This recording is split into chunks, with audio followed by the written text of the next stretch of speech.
I'm here to talk about success. The first rule of success is to have a vision. You see, if you don't have a vision of where you go, and if you don't have a goal where you go, you drift around and you never end up anywhere. I mean, as you know, I was born in 1947 in Austria after the Second World War. So I was very fortunate that I stumbled on my vision. And I didn't really like Austria when I grew up. I couldn't wait to get out of there. I couldn't see myself becoming a farmer or a worker in a factory or anything like that. Even though my parents wanted me to stay there and have a normal life. But that was their vision, not mine. My vision was totally different. I felt that I was born for something special, for something unique, for something big. Then one day I went to school, I remember I was 11 years old, and they showed a documentary about America. There they showed in this documentary the huge skyscrapers, the high-rises, the huge bridges, the 6-lane freeways, and all of this stuff. And I said to myself, that's where I want to be. I don't want to be around here with little farmhouses and these little buildings. I want to be in America. One day after school, I walked by a store in Graz.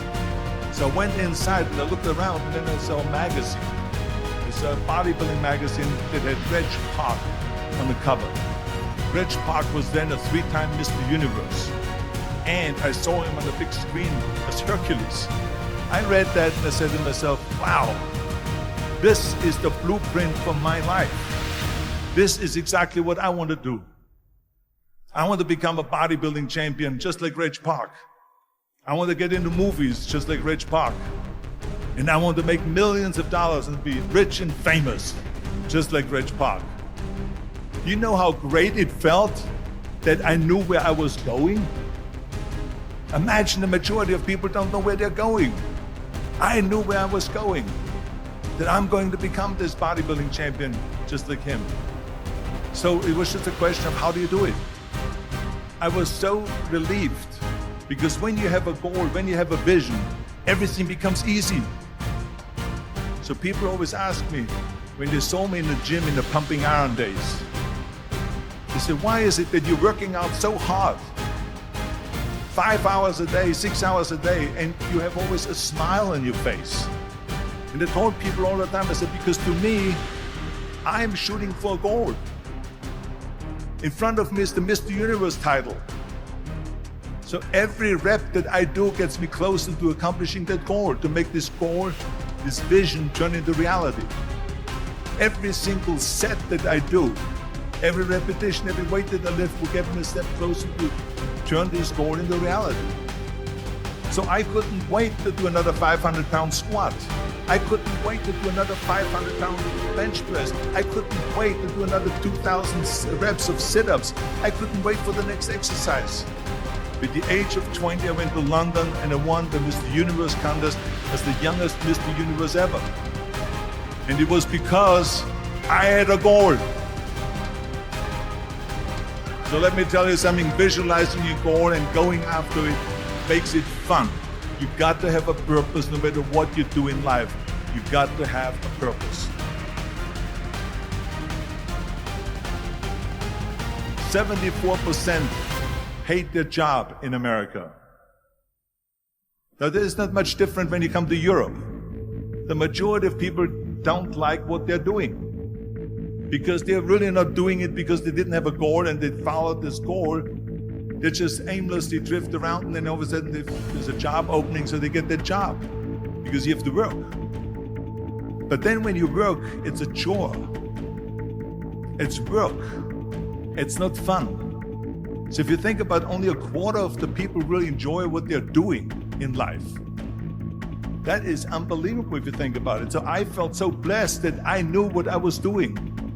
It's like a medical student that studies and knows he wants to become a doctor. You know where to go. And the same thing is also in politics. I remember that in politics, I had a very clear vision that I will be the leader of California. This is as far as I could go because I was not born in America, so I could not run for president. So being the governor of the fifth largest state, I should say the largest state, the fifth largest economy in the world, was for me really the ultimate title, the ultimate accomplishment in politics. So even though people came up to me and says, why don't you go and run for something smaller, you're never gonna make it. I ran for governor, and then 2 months later I became governor of the state of California.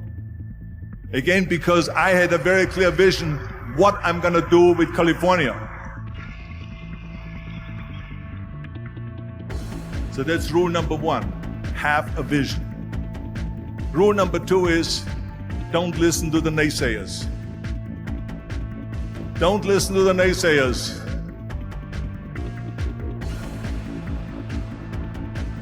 Everything I ever did, the thing that I heard out of people's mouth was, that's impossible. That can't be done. Or no. That is exactly what I heard, and of course I proved to the people that it can't be done. So whenever someone said to me, it can't be done, I heard, it can be done. When they said no, I heard yes.